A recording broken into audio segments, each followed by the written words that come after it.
everybody, Deborah here. Dina. Nigeria. Janelle. Today we are talking about a new novel by Walter Mosley, Down the River Unto the Sea. And you know, folks, you don't have to read the book to join the conversation. Dina, you won this book selection. Tell us a little bit about it.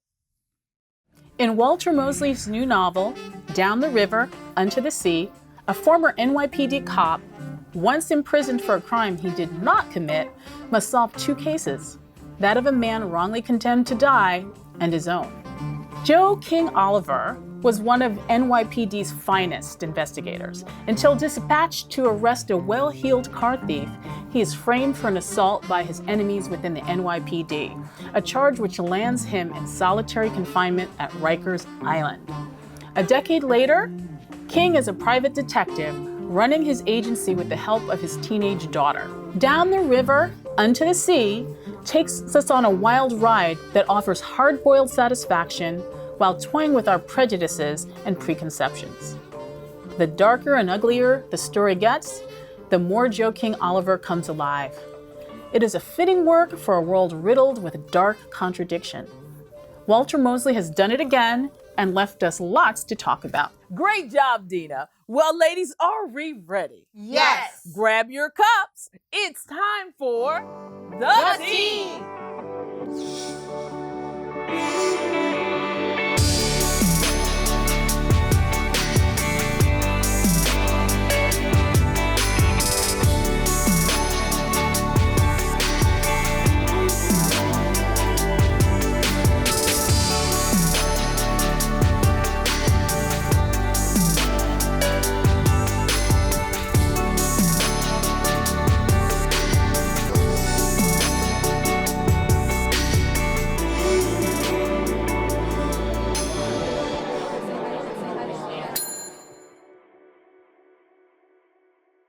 Well, let's get this conversation going. There's a lot of drama in this book. So, Janelle, why don't you get us started with the police? So what I love about this book is that we often think about police in how they can be corrupt towards the public, civilians. But what Mosley did was actually putting in Joe into the police department where we can actually be a fly on the wall to see how betrayal, police events that are backstabbing, some hot drama that we wouldn't have imagined as a civilian. How being in love with your job can sometimes be a really big conflict of interest while you're a police officer. So that was really something that was intense and hard to wrap my head around. Your greatest and your strongest characteristic can also be your greatest flaw in life, because he was full of integrity and very committed to his job. And because he was so committed to it, that actually put him in a bad predicament inside of the force, because everybody was not as committed to upholding this idea of having integrity, what the police are supposed to be and what they're supposed to represent. And I think it was also great because it also shows you that moment where, you know, there's no honor amongst thieves. There's no loyalty. So we always think of the police as, oh, they're down for each other. But this is a moment where we see them turning on one of their own. So what you trying to say, these cops not loyal? Okay, I'm sorry, Dina, go ahead. Like the police department, like everything else, is just made up of people.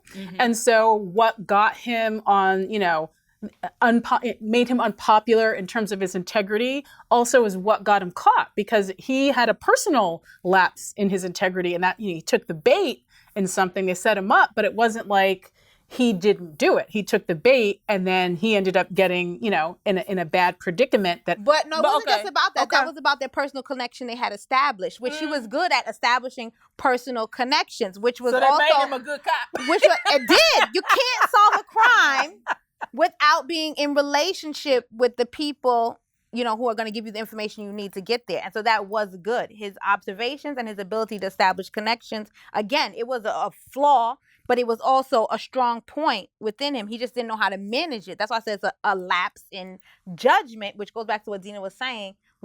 They're people. They are everyday people. And there are moments, regardless of what our positions are, where we look at the position and the office and we don't look and go, this is a person. So they're going to have flaws. They're going to do some stuff that doesn't work out. I'm not. You sugarcoating this. You a cop. You just not gonna let me do this. Go ahead. I'm sorry. But what he did, what was it? Was it illegal? But do we want to give that much away? Do we want to give that much away too? But what I'm saying is that even though you're saying the police department is full of everyday people, can we have an ideal cop?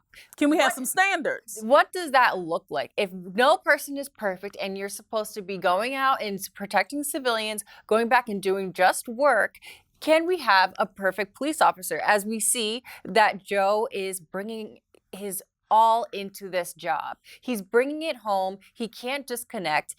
Is that really a flaw? Do we want someone who's overly devout, or do we want someone who has flaws? And well, sometimes when you get in there with pigs, you're gonna get mud on you. There's that saying. So that, if you're dealing with criminals, you're dealing with sort of dirty situations. Sometimes what happens is that people make these compromises, and that's, if it were easy, then, there wouldn't really be much to discuss. It would be very challenging. It would be so black and white, but so much of it is gray because, even in his trying to solve the cases, he had to make compromises in terms of who he dealt with. But it's like, let's look at it from a different perspective of with his integrity. I kind of like his interaction with his daughter. How did y'all feel about that when this whole father-daughter interaction? Because even though he was in prison, they still maintained a relationship. But I think that his daughter helped him maintain some of his personal integrity because there were things that he didn't want to compromise himself or her life in such a way. And I think that she was really smart and bright and able to understand what was going on and understand, her role in everything. And that helped him remain grounded in all of what was going on and all of what he had to lose, possibly undertaking these cases. Okay. She was like the adult in the relationship, I thought. I think so too. I think I could definitely see her because she was mature because she kind of kept them both in check. Because she was like, well, if I go to mama, she gonna say this. If I go to daddy, but then she's gonna tell me something. So if she tells me this, I already know she really want me to tell you and she can't tell you. So I was like, okay, that was some good processing there on her part. But then also, is that supposed to be her role of playing this middle person between both parents? Despite whatever relationship they have today, she was taking a lot on, being like the sole communicator between these two parties, which isn't fair, but that's what she had to step into in her life. Yeah, it's not fair, but then I think at the same time, that's naturally what happens when you have parents who are on some level dysfunctional. Because the wife has issues, like she has problems, and he has his situations where he's overly committed to the job. So when you have two parents who can't function, that's something that almost naturally happens. Same in families. She seemed like she was just the more mature, level-headed person, and she was assigned parents who had some drama, and maybe they were brought together because, that was her assignment. But she has all these great qualities, but yet she came from these parents. So maybe they raised her in a way that she was able to take all this on herself because that was a lot. Yeah. So, ladies, the wife. Do you think she betrayed him in some kind of way? Or do you think she was really kind of setting this up for revenge because of his cheating ways?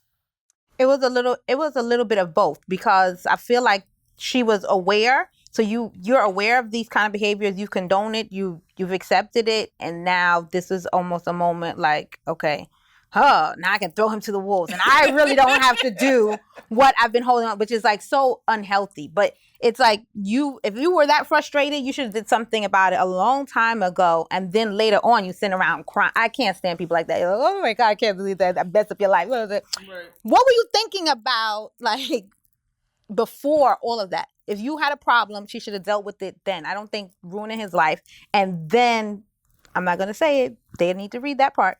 And then you just come and jam it up some more. What's your maybe problem? That's how she dealt with her trauma. Everyone has their own process. So maybe it takes months, sometimes years, for people to come forward and say, you really wronged me.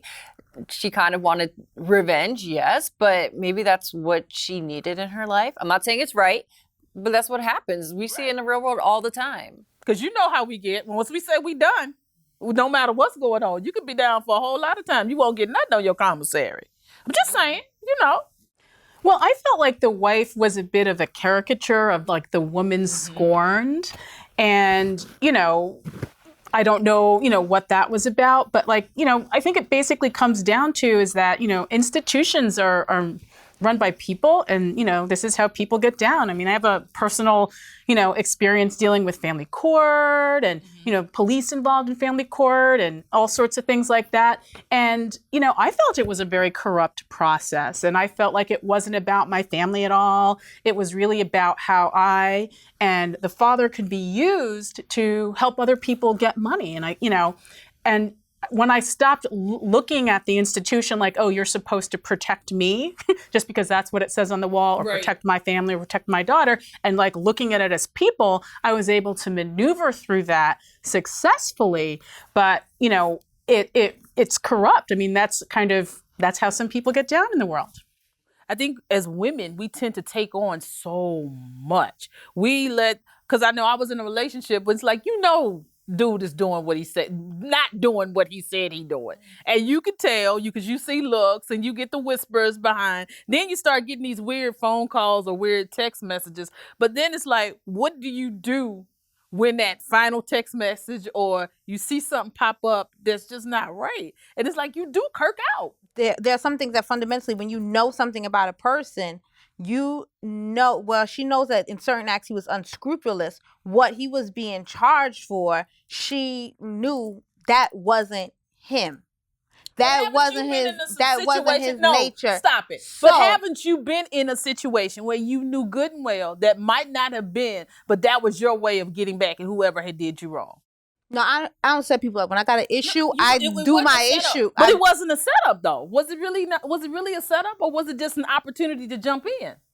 And she jumped out and she checked out. And I don't check out. That's what I'm saying is, if you're gonna handle it, then handle it. Mm-hmm. But that's not them.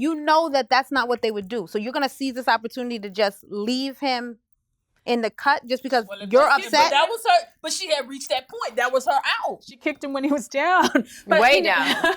But I mean, it's you can understand those feelings that people get as their opportunity. I mean, even if you haven't had an experience with an institution, often that happens in workplaces where it gets really Machiavellian. Hasn't anyone been tempted or just thought about it, or if the thought comes through the mind? Like, I really should put some more paper in that copier, but I know who coming behind me. Or I should put some red paper and they really know they really want white paper. But you set them up. Yeah. But there's even opportunities, whether it's at work or in your personal life, that I've seen people try to maneuver things so you have meetings without, not putting some people on the invite or having different conversations because it, will add something for their internal resume. So I've never found myself in a situation where I want revenge on someone. I feel like hopefully that's part of my more mature self.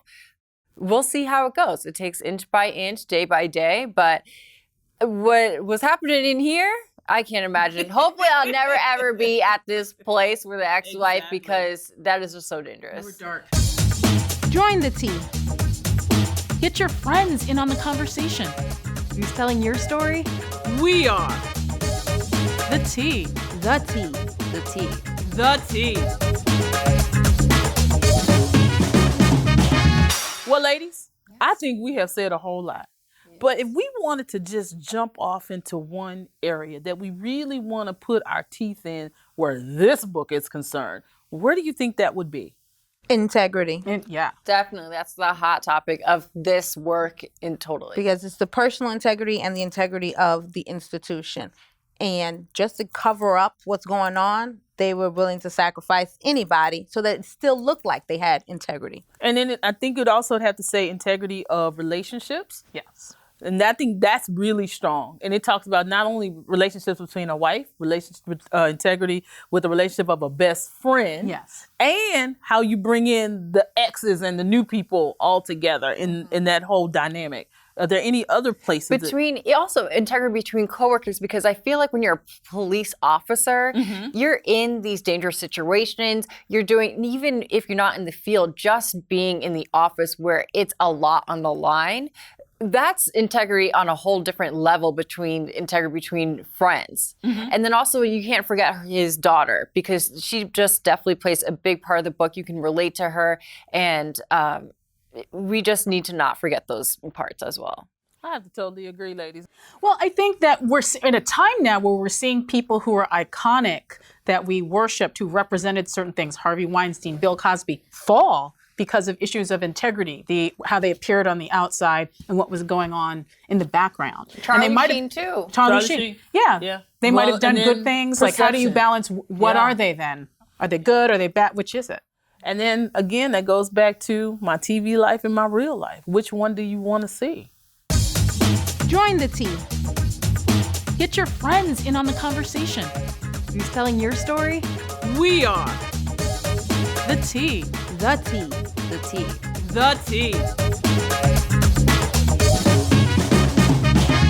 All right, ladies, looks like this month we will be talking about integrity. We really appreciate you clicking in, and we hope you will help keep the conversation going and growing on our Facebook page. Subscribe to our YouTube channel and watch our new episodes every Thursday.